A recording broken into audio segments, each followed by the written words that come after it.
a quick little video on this 1x6. I picked it up on Craigslist, got a used one, and it's pretty neat. It's set up for an AR kind of BDC type situation, and I'm really liking it. I'm using it on my 1022, just to have a little fun at the range and just see where it's at. So I went ahead and zeroed this thing 50 yards, and I'm going to go from there. This reticle's pretty bitchin'. I'm going to actually zero this red dot at 50 yards. And then I'm going to go at like 25 yards and 75 yards and see where my hold is, where I've got it basically superimposed to be, you know, within, say, 3 inches. So it's fun. It's a little heavy. It's about 1 pound and some change as far as weight. So kind of heavy. And the stock I have on this particular 1022 Ruger is kind of heavy too. So it's a heavy setup. So I'm benching it, and I want to see I want to see how far out I can stay crisp and see my 22 LR 223 holes in my paster. So I'm going to reach out. Like I say, I'll start at 50 and go from there. So, but neat little scope. It really is. Out at 50 yards.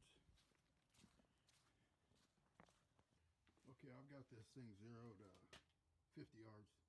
That's about max before I can see my holes. And still kind of crystal clear. But after 50 yards, I kind of lose it.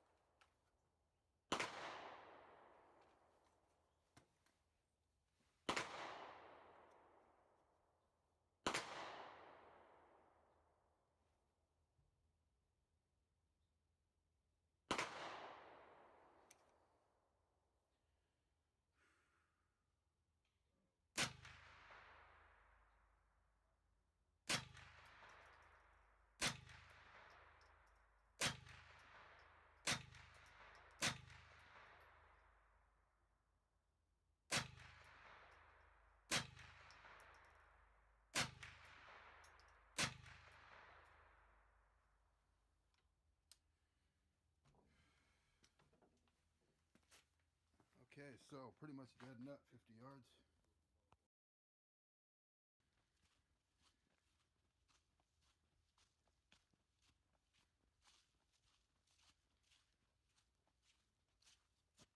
And I can see my holes pretty crystal clear. I go beyond that, it's going to start blue out, start losing my holes a little bit, but not too bad. Not quite as accurate as my 20 inch, but that Ruger 18 inch is pretty awesome as well. One, and see how I do.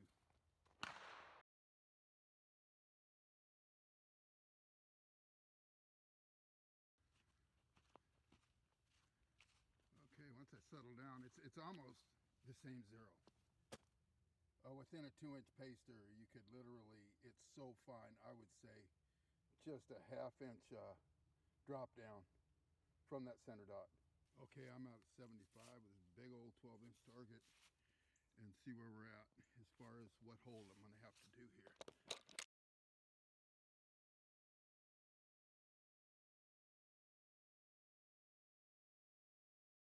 Okay, so 75 yards. What I lost is a little bit of, just started leaking a little off to the right with that ammo. Some basically bulk ammo. But what I did is drop down another, just a little bit from 50. So I went from 50 yard zero, basically dropped down just below for 25 zero. And this, I went a little bit below that. So not much at all. So very impressive. I'm definitely in the ballpark. I thought I'd be all over, but not too bad. This is the red dot, circle dot I'm kind of referring to. So 50 yards, I zeroed it to there.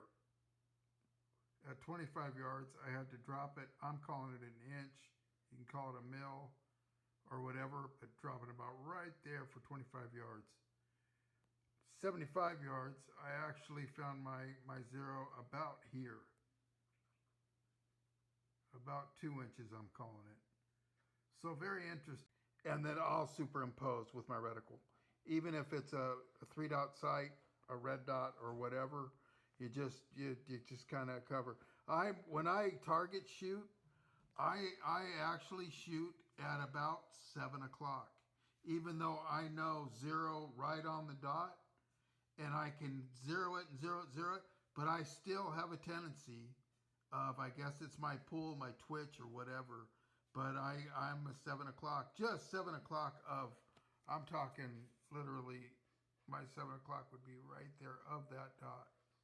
So I find it interesting just playing with this as far as trying to get total accuracy. So final thoughts on this optic.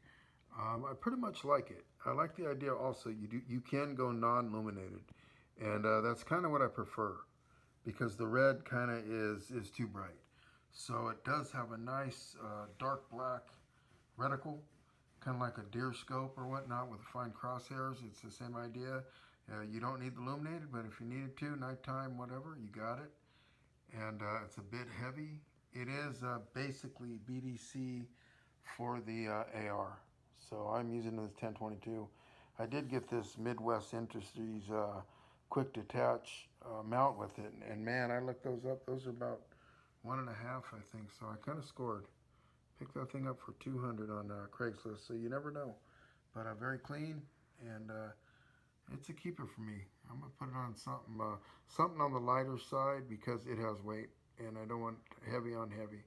And it's obviously not a benched scope. I was just doing this for just see some accuracy on it. So this is 75 yards. And as far as seeing my holes with my, say 22 LR, 5.56, whatever, it was kind of getting pretty hard to see out at 75. So anything past that, for me, if I'm trying to see my holes to zero or whatever, or just get good accuracy, I'm probably gonna, and as far as 22 LR, 75 is kind of max for me too. You go out to 100, it gets real unreliable as far as your groups. And this is 40 grain. I like jump down to 36 grain for longer distance. It's a lighter grain, so you get a better, better accuracy out at longer range. But 75 yards with this Aguila 40 grain is, I'm happy with that all day. So.